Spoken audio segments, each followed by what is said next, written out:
بسم اللہ الرحمن الرحیم۔ سورۃ الفاتحہ کی آیت مبارکہ نمبر 2 کا ہم سبق پڑھیں گے۔ الرحمن الرحیم، جو بڑا مہربان نہایت رحم والا ہے۔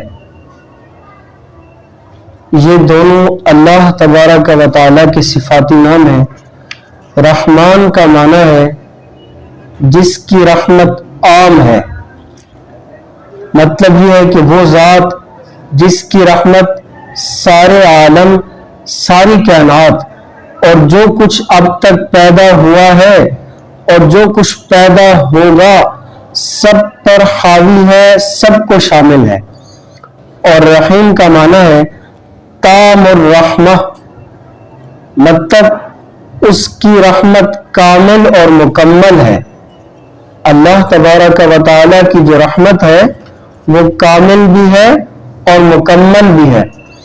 آپ یہ کہہ سکتے ہیں رحمان نے اللہ تبارک و تعالیٰ کی رحمت کی وسعت کا بیان ہے، کثرت کا بیان ہے، اور رحیم نے اللہ جل شانہ کی رحمت کی گہرائی کا بیان ہے کہ وہ اللہ ایسا ہے کہ تمام کائنات پر اس کی رحمت حاوی ہے، اور اللہ جل شانہ کی رحمت ایسی ہے جو کامل و مکمل ہے۔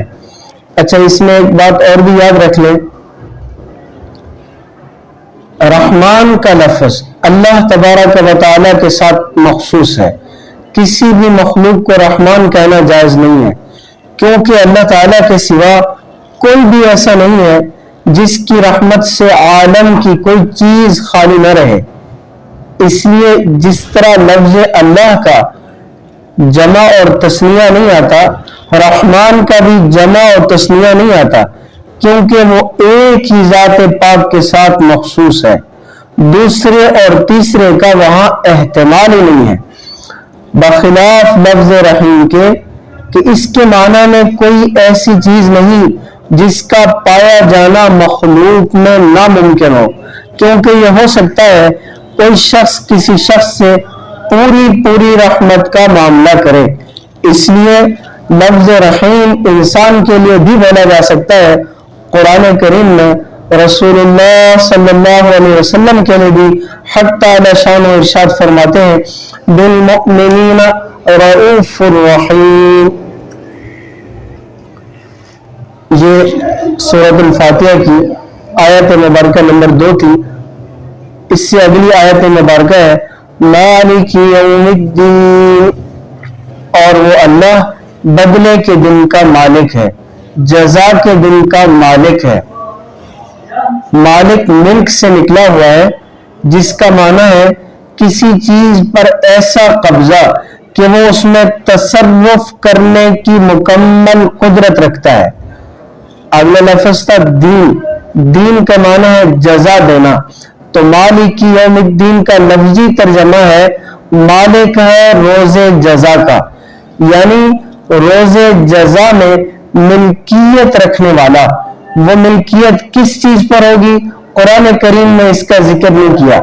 تفسیر کشاف میں ہے کہ اس میں عموم کی طرف اشارہ ہے، یعنی روز جزا میں تمام کائنات اور تمام امور کی ملکیت صرف اللہ ہی کے لیے ہوگی۔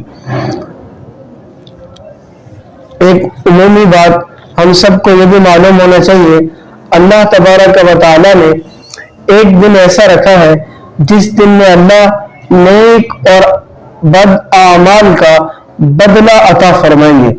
اس دن کو اللہ تبارک و تعالیٰ بدلے کا دن کہتے ہیں۔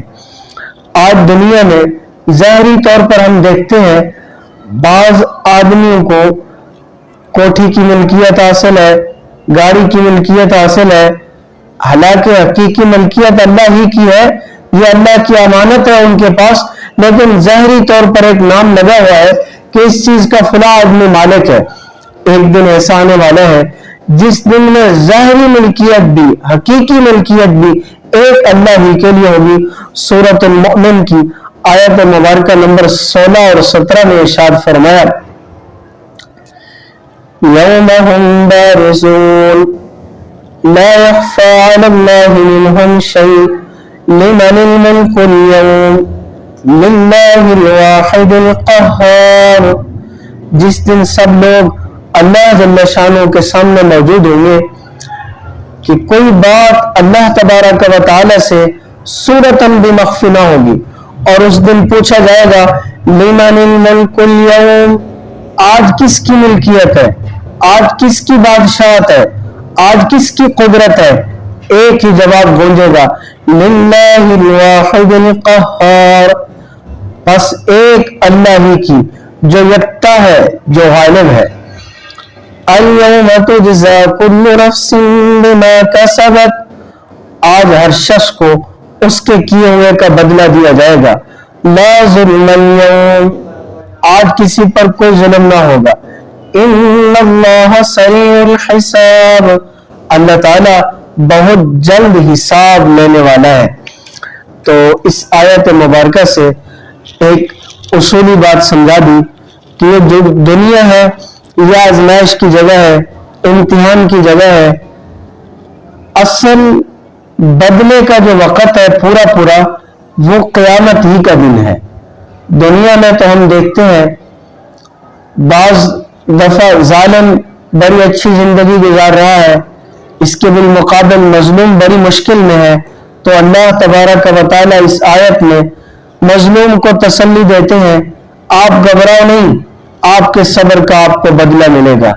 اس آیت میں ظالم کو ڈرایا جاتا ہے باز آ جاؤ، اس لیے کہ ایک دن ایسا آنے والا ہے جس دن تمہیں تمہارے اعمال کا بدلہ دیا جائے گا، اور وہ دن ایسا ہے جس دن کی بادشاہت ایک اللہ ہی کے پاس ہوگی.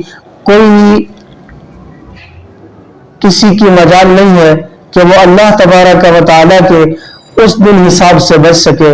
اللہ سے دعا ہے اللہ ہم سب کو روز قیامت سرخرو فرمائے. وآخر دعوانا ان الحمد للہ رب العالمین.